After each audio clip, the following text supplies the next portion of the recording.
Magandang hapon po sa ating lahat.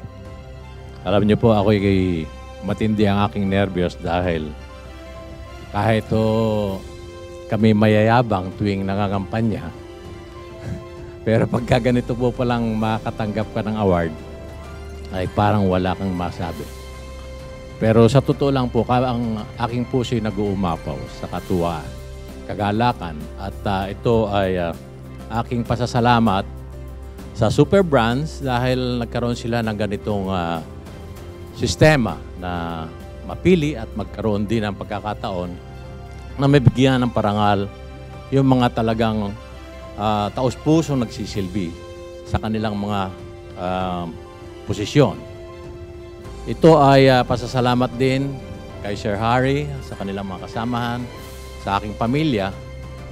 At itong aming mga nagampanan na ito sa aming pamahalaan ay naging inspirasyon din po namin yung mga kagalingan ng mga local chief executive tulad ni Mayor na nabigyan din ng parangal. At doon sa aming din mga kasama sa legislative na sumusuporta sa mga programa ng ating lokal na pamahalaan. Kaya, siyempre, sa ating Panginoon Diyos na nabigyan tayo ng lakas, nakaraos po tayo sa COVID-19, tulad ng mga nakita po ninyo na talagang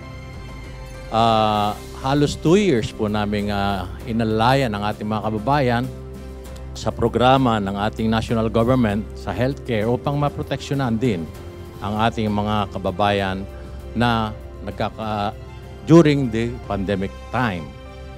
Ito ay taos-pusong pasasalamat din sa ating Panginoon dahil hanggang sa ngayon binigyan pa tayo ng lakas na makapagsilbi. I've been serving 24 years as a legislator, councilor, vice mayor, councilor, vice mayor. At siguro kung may awan Diyos, may isang term pa ho ang inyong lingkod na makapagsilbi bilang presiding officer ng aming bayan. Muli, ang aking pasasalamat sa aking pamilya, sa kanilang suporta, na kahit 10 oras ng gabi, lumalabas kami, magang-maga, lumalabas kami, ay wala kaming naririnig sa aming pamilya na nagmamaramot.